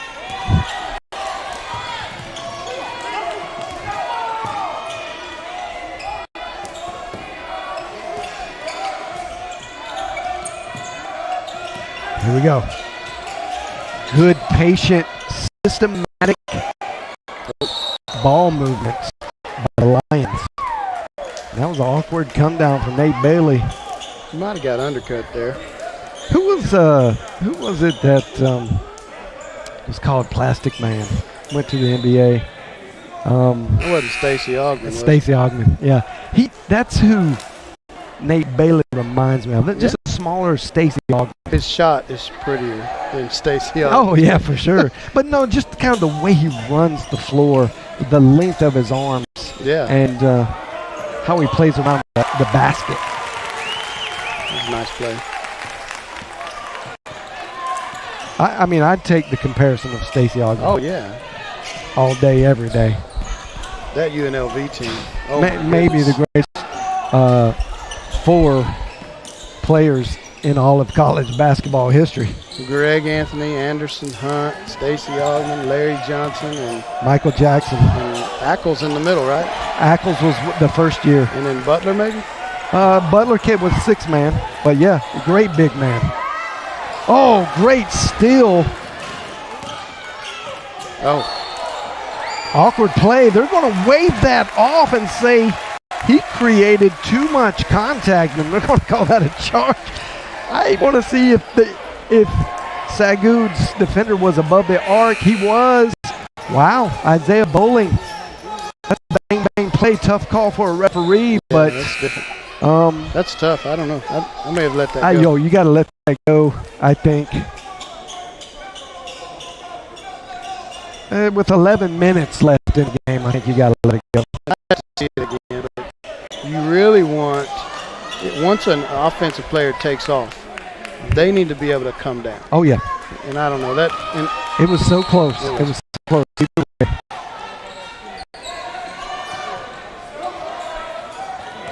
The speedy Alaric Hall with a freshman pass to nobody. I saw the idea, but you got to make sure the players are there to make the idea work. Oh, Justin Pyle playing huge around the basket to a 3-point lead for the Lions. I guarantee you Coach Steele is going crazy because those guys are getting into the paint. Well, they're just getting so many touches. No seal outs. And it's kind of funny because you were thinking, and we saw the wrap-up of the first half, there was a lot of breakdown into half-court offense for OPSU, but now they're kind of getting their way sneakily, just getting a street ball game going here. And it's not that the Lions can't play that, but sometimes with the way you mix up your personnel, you see it at the right moment, you get enough freshmen on the floor, you could create a little bit of havoc trying to play that street game. And the veteran play for OPSU is just keeping them in it. Oh! They've got really good guards. Yeah. Fun to watch. So quick. In and out. Oh, and here he goes. Noah Bowling. And they're going to ring up Richardson for that foul. And he did the right thing. Yeah. He protected. That's that. Although he wasn't around the rim necessarily, that's called rim protection, paint protection, and you can't let Noah Bowling have an easy layup after making a great steal. So it's called, good momentum killer. I think Richardson make the right. Got to make a tough foul there. Can't be easy. Right. No layups. Especially at this point, you're now entering into the last half of the last half, and everything's on the line. Big defensive play because OPSU has an opportunity to take the lead, and then it just gets you a little bit tighter on if you're SAGU. Yeah.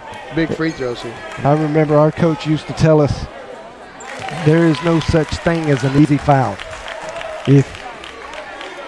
If you foul them, they better know that they were fouled. And they're not encouraging any kind of hurt or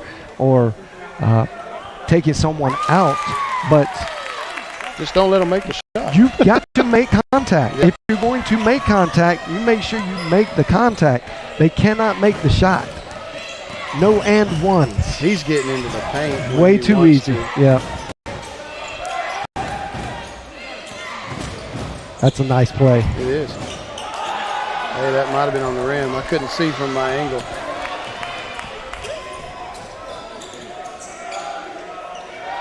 Here comes Polius, filling it.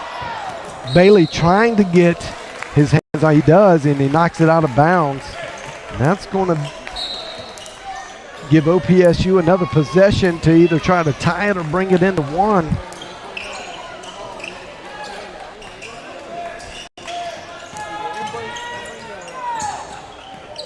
Oh, great. That's going to be a jump ball. Great recognition, the exposed ball there. And the quick hands of Isaiah Bowling. And now OPSU will have the possession. SAGU will have the possession arrow down the stretch. That's always huge. I have a feeling we're going to see quite a few possession arrows used here in the last little bit. Pyle somehow mishandled the pass. They're going to say Nate Bailey pushed. No, they're going to say Polius pushed.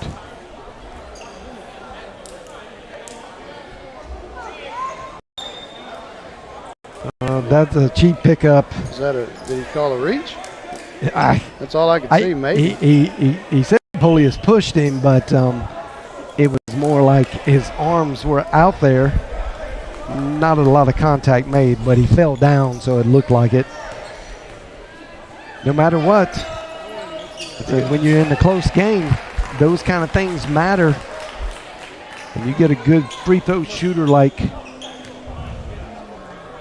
Sumo on the line. Greatest flopper? I'm going with John Stockton. I don't know if I've ever heard that. Wow. That's I'm going to have to think about that one.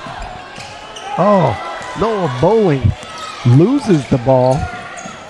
And now looks like a practice drill.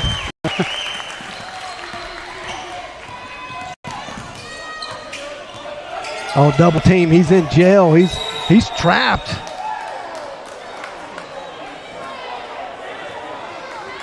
And they're going to say too much contact from Nathan Bailey.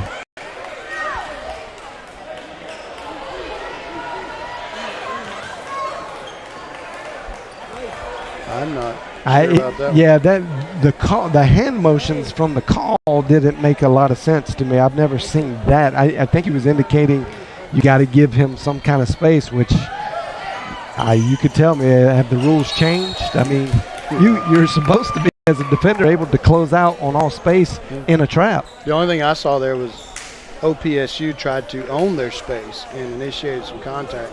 Okay. But I didn't see SAGU foul. But it looked like a good trap. Yeah. That was a four-corner trap, two men and actually four men if you count the two sideline and baseline as your defenders. On the girls' side, we call them Betty and Sally. Yeah. That's great. I love it. Well, Betty and Sally did a great job there, and that is the perfect trap. I mean, there's only 4 places on the court that can happen, and most players can stay out of that, but the quickness of this SAGU Lions defense, able to, like you've said, they drop into place so accurately. Very fun to watch.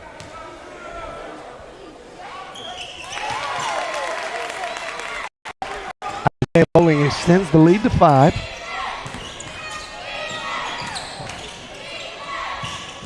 Big possession here. You don't want to give SAGU a chance to go up 7 or 8.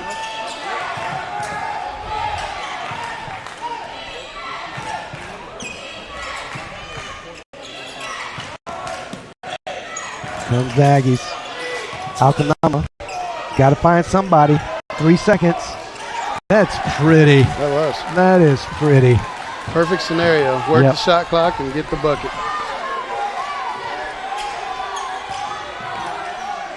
Nate Bailey just trying to create something.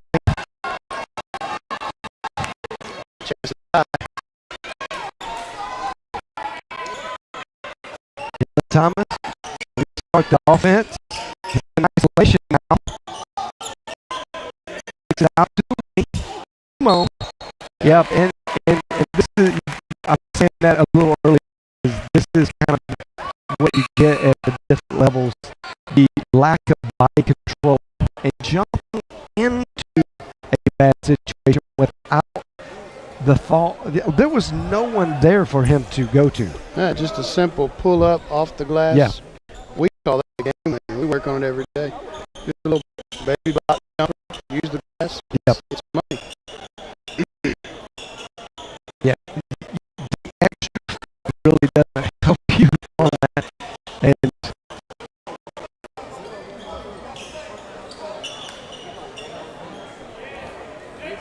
I mean, you're not even in slashing position. He didn't correct his body in the air to get thin. He just went full two shoulders forward and SAGU did a good job taking away the passing. Yeah, they covered it. That's for sure. Larry call in.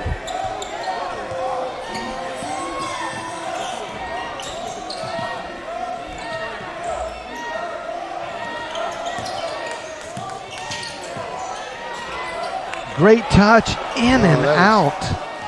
Somebody make a call, 911 real quick. Great defense. Made up for the miss. Howard Turner and Isaiah Bowling created a trap and an easy steal out of it. Isaiah Bowling gets the conversion. 4-point lead. Wow, that's strong right there. That takes a lot of strength to be able to get the ball back up. Might have got away with a walk there. 100% got away with it, but still the strength to get the ball back up was really nice to see. But they keep answering. SAGU can't pull away. Speaking of Platt's defense, Jalen Thomas saw the passing lane and just got his hand in there and knocked it out.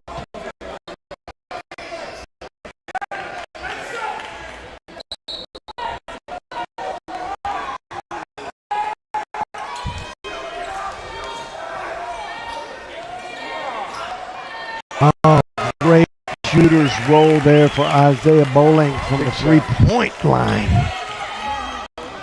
That is huge. That was a huge shot.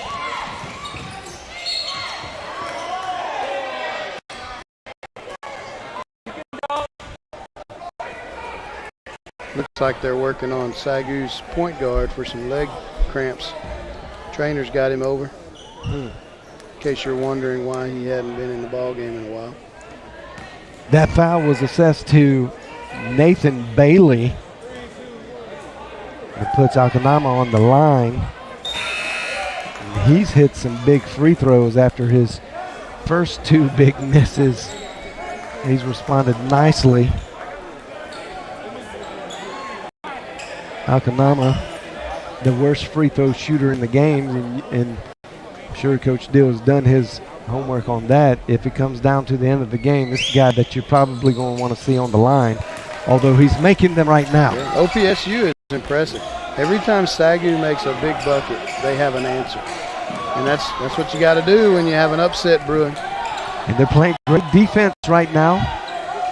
Doesn't look like they're in any kind of panic phase. And there it is. Jalen Thomas getting his hand in the passing lane again. Oh, that is beautiful by Howard Turner. And he is predominantly left-handed, so it looked easy. Well, that's the way he works on it every day with that left hand. So it was kind of easy for you and I, Coach. You're not left-handed, right? I am not. That might have been a little more difficult. Sheila daring Alcanama to take that three. And they passed it up.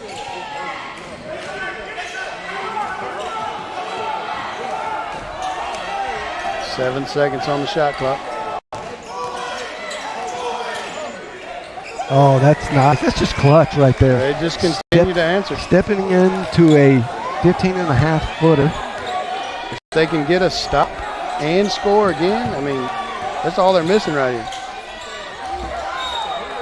You had mentioned it earlier, but the guards, the backcourt for OPSU is phenomenal. They're playing as a cohesive unit, and quickness is off the charts. Really hard to call. I could not go to Gamble, and Josh Sheila makes them pay. Oh, Here wow. we go. Oh, wow. Right back. A little Euro step by Okama. They're trading possessions at this point.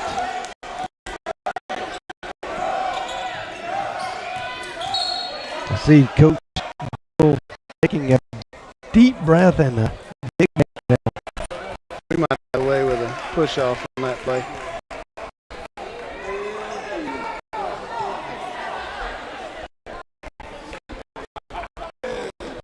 Well, she was going to get to shoot 2 shots here.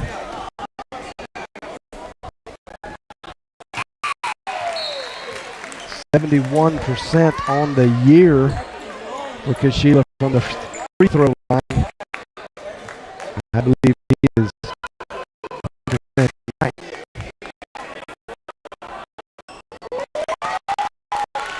Those were big. Free throws win ball games.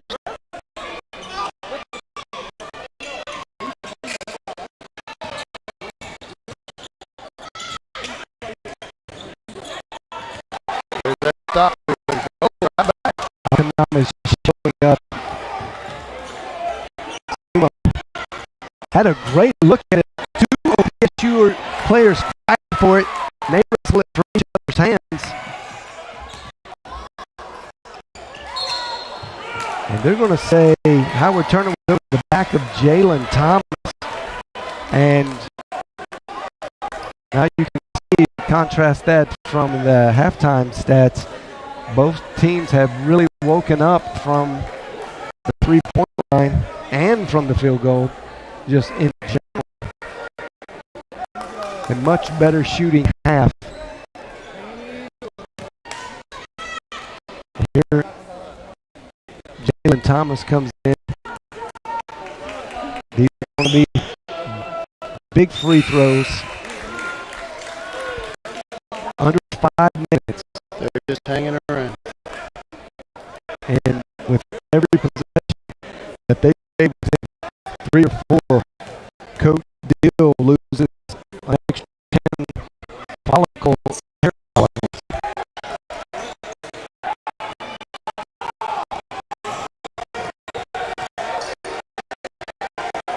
Polius is back in.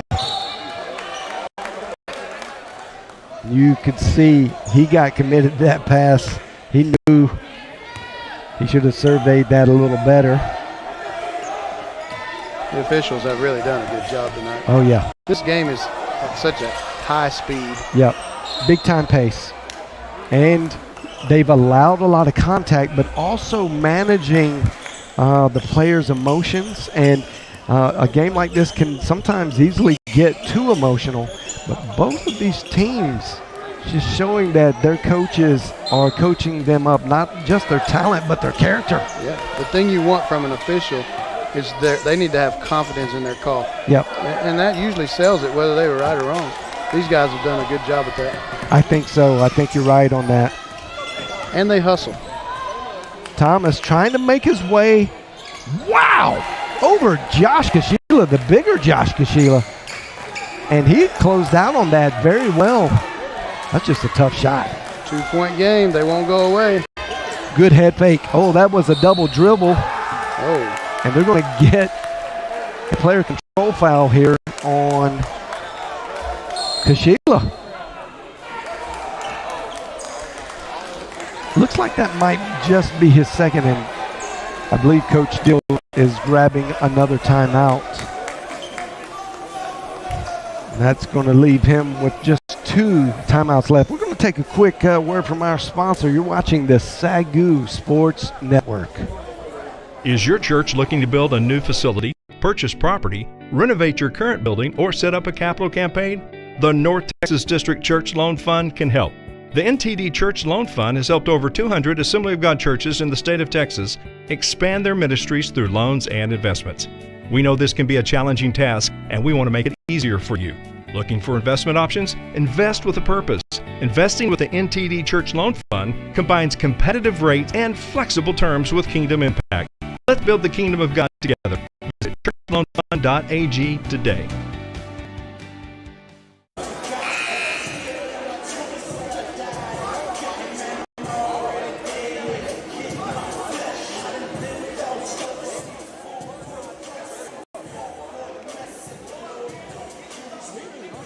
And we're back. That was a 1-minute timeout by Coach Dill and the Lions. You can see 2 of the other 4 games have finaled. MacU comes from behind and seals the deal to get in the second round of the Sooner Athletic Conference Tournament with a win over Texas Wesleyan. And John Brown upsets Wayland Baptist in Prairie View, Texas. That's something, man. I mean, I think we could have a long talk about. That is hard to do. Tough place to play. Yeah, it is.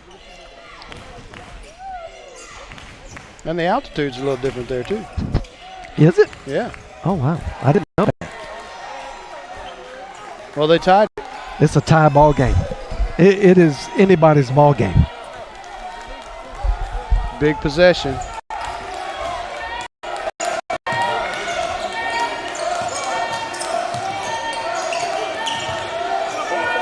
Nice ball movement, being patient here for the Lions. See, this is intentional by Coach Dill to get it to his senior leader and say, Cash, you need to cash in for us right now. Big shot. We're dependent on you. And that was out of bounds. That bounced off the referee's foot.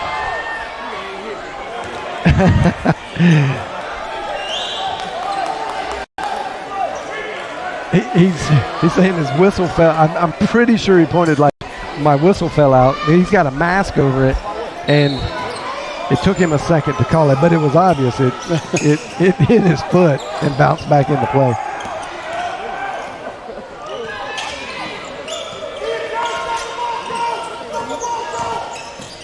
Here he is in the plane again.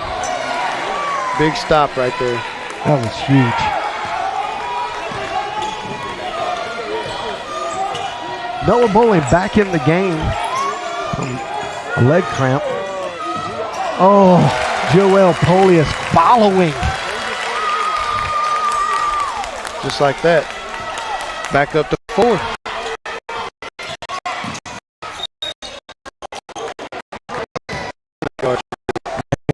I mean, that's body control right there. Now, that's what you're talking about. How to create. You flow into it. You make sure you go into it, and you sure to get on the line. You get lucky, get a roll, get in, and you got to analyze it. Not like out two free throws.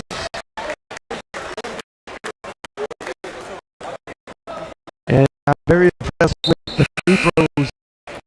The makes percentage coming down in the stretch of the last 10 minutes of this game. Nobody's missed.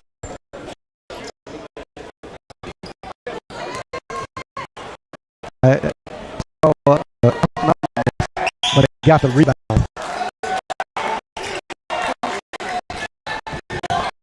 Man to man, it's a little bit of a game now. Recognized it. Big rebound. Oh, Nate Bailey. Huge rebound. Easy back.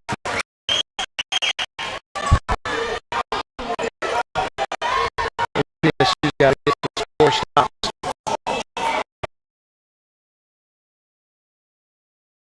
To Sheila. And they're going to call him for a charge.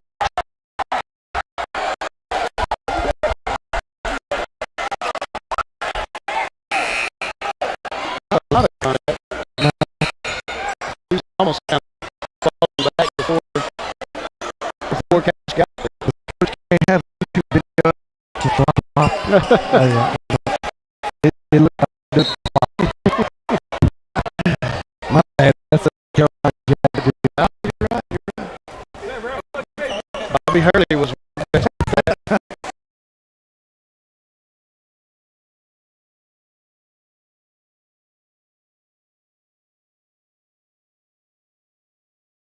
great. My bias is showing this. The Jazz are really good at it. Oh no! Good save. Akanama going to the line.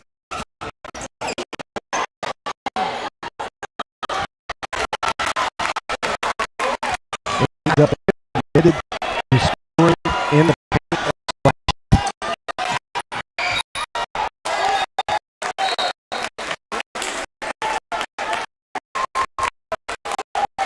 under a minute.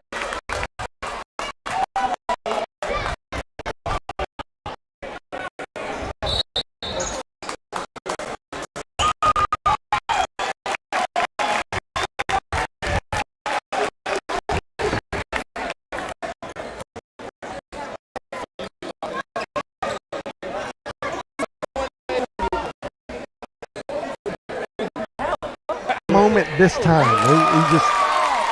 He thrives on that. Nothing silly from SAGU on defense, and it should be good. That was a little bit of a late call, and they're going to get Noah Bowling, who was not even in the play. He's out, and yeah. Not a bad call. He reached over. Did he? Yeah, I mean, it might be ticky-tack, but, I mean, he did it. I thought maybe they would get his brother Isaiah Bowling a little more. Yeah. Because more contact shown. I actually wasn't watching his hand.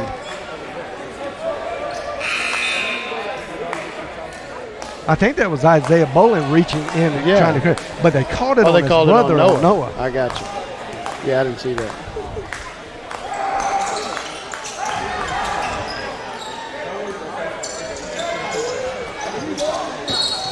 That's a good quick foul. While we're waiting, some great college basketball history. And you and I being Carolina fans, but it's considered to be one of the greatest comebacks of all time. Greatest deficit with the least amount of time goes to University of North Carolina with Dean Smith coaching. Do you know what the deficit was and the time? I can't say that I remember the exact things, but I remember what you're talking about. 12 points in 8 seconds. Wow. They didn't let any time tick off. He was the master at creating fouls. Now back then you could foul before the ball was in bounds without it being considered flagrant. The flagrants weren't really in play back then. Don't foul here. Oh, and that's all she wrote right there. They just needed to get it in play. Seemed like Reggie Miller did that too, didn't he? Yeah. Didn't Reggie Miller have like a... He did have a crazy game where I think it was 16 points in 40 seconds, or it was something really crazy. So what's next? Where do we do? We get another home game? Yes. So on this win, Saturday is the next, and this is all legislated by the Sooner Athletic Conference, the times and when they play. But instead of having a central site location in the past, and that's a tip of the cap to OPSU for coming in, giving such a great effort and a game to the Lions. Not your regular 8 seed. No. And it just never works out like that. But not in the Sooner. But now, instead of years have passed where you would play your first round at the top 4 sites, and then you go to a central location, Oklahoma City usually, and then you play the Final 4 there all together. Well, COVID regulations, and they've changed the way we do things this year. Now the top seeded team will host the next game. So because SAGU is ranked number 1, if they keep winning, they will always have the home game. So now round 2 comes back to the Schaefer Center here on Saturday, and they will play MACU. They will get that'll be a very entertaining ballgame. Yeah, it's not done by the seeds. The way the bracket works is that I believe I'm right on that. Is it your typical 1-8, 4-5? Yeah, but in bracket style, I think it is. So they will get MACU, the number 4 team. Although John Brown is going to be the 6th seed that advances, but they get to play however the USAO Southwestern Christian. That got postponed. We need a little more information on. You might have inside scoop. Typically at this point, for it to get postponed at this late a notice, it's usually COVID related. Yeah. So, but we can't confirm that. Right. But is that going to result in a forfeit? It just depends on how many. Because there's players. a rule, a 48-hour rule that has to happen to get to the next round. Right. It's just going to depend on the particulars of the situation. Yep. That's going to be very interesting to see, though. But the next round is slated to be played on Saturday. And what we do know is SAGU will play MACU here in the Schaefer Center on Saturday. So mark that down on your calendars. We also have a very busy weekend at the SAGU Sports Network. Friday evening, we will be doing the first season volleyball broadcast, and you're not going to want to miss head coach Hank Moore's fabulous and highly touted Lady Lions volleyball team. That is going to be a fun conference game to watch Friday evening at, I believe, 7. So stay tuned for more information on the social media platforms to get the when and where to watch. And Saturday, it's slated a doubleheader soccer game for Coach Clem for the men's soccer and Coach Paul Hasten for the women's soccer team. And that's going to be a lot of fun as well if it doesn't get rained out. We have seen that there may be some rain on the way. So barring any weather-related issue, we'll be showing you the soccer games and then hopefully the Saturday men's basketball round 2 coverage of the Sooner Athletic Conference. And that is your watch lineup for the near future. Coach Sons, I want to tell you, it's been an absolute pleasure to have you up in the broadcast booth with me and to get your expert analysis and opinion on how the game of basketball is being played here in the Schaefer Center. Well, I don't know about expert analysis, but it was a pleasure. It's always fun to sit and talk basketball with you, and I'll do this anytime you need me. Well, we don't put me on that one because I need you every time. I've been doing this season. We lost our play-by-play commentator. I usually filled in as the color commentator in the past, and he moved, so I kind of had to do it all by myself, and that is you do a great exhausting. job. Oh, thank you, but if it were me watching, I'd get tired of me too. But it's great to hear from a coach's perspective, and I know that is very interesting to our viewers to get the insight, the inside scoop. You know how they say everyone likes to hear it from the horse's mouth. Well, in no condescending fashion at all. You are the horse's mouth for me and our viewing constituency. So you are too kind. It's been a pleasure, and I love the relationship that we are building. And Coach Dill, congratulations to you on a fantastic first round win, overcoming, I mean, a fantastic OPSU game. The game really could have gone either way. Either way. OPSU came into the Schaefer Center, I think, expecting to win. I really think they thought they were going to upset the Lions, and they could have done it easily. So hats off to the Aggies and the effort they brought tonight. If you're an Aggies fan, we hope you enjoyed the broadcast. Please let us know. Communicate and engage with us on the social portals, Facebook, Twitter, YouTube. Let us know if you enjoyed it, and maybe any opinion and comment you would have that we could do things better. We want to thank you so much for watching the SAGU Sports Network. Have a good evening.